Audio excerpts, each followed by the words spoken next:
15 दिनी आमसभेचा विषय आहे, समजा असं आपण समजू जे असते ते प्रश्न सांगा. अरे लक्षात घ्या, आज शहापूर तालुक्यातील सर्व लोकप्रतिनिधी आणि सर्व प्रशासकीय अधिकारी इथं उपस्थित असताना फक्त साहेब आज आमसभा होणार की नाही आपण आमसभा कायद्यानुसार असेल तर आम्ही घेऊ. पण नंतर अरे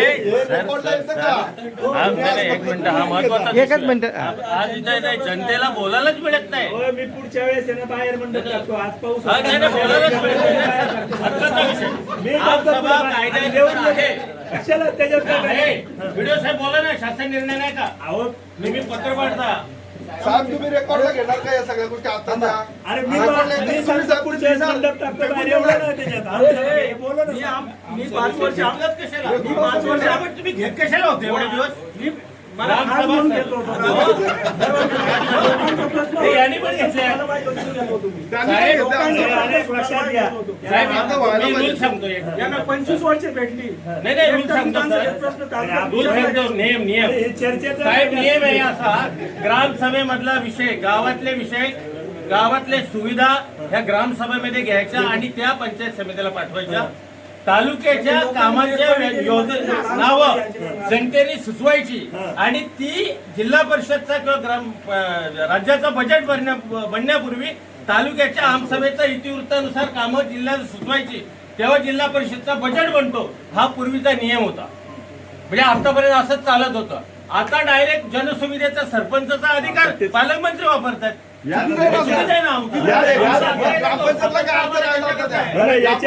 याच्या उपर जरी लोकांच्या समस्या असताना प्रशासक म्हणून आम्ही सांगतो, आम्ही ऑलरेडी गावागावात जातो. जिथल्या काय समस्या असतील, कोणत्या गावाच्या असतील तर मला असं स्पेसिफिक सांगा. ह्या गावात तुम्ही संध्याकाळी आम्ही सगळे प्रशासकीय अधिकारी जाऊन पूर्ण लिहून घेऊ. तुम्ही तालुक्याची नाही घेत, आम्ही गावाची.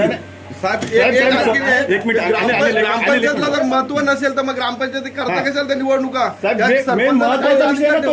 आज उपसरपंच म्हणून मी इथे साहेब तुम्हाला याच विषयावर विचारतोय. पालकमंत्र्याचा मुलगा करत असेल तर त्याचा उपयोग काय? हेच आहे ना साहेब, नियमच आहे तो. एक बोलू का तुम्ही? मी ग्रामपंचायत सदस्य आहे. जनसुविधेचा विषय काढला. जनसुविधा विषय असा आहे तर तो ग्रामपंचायती सदर कामासाठी निधी येतो ग्रामपंचायतचा.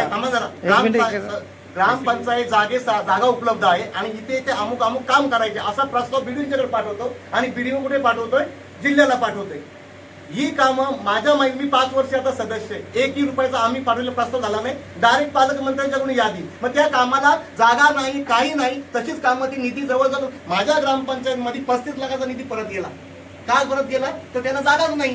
प्रस्ताव दुसरेच मंजूर, जे पाठवले ते नाहीये.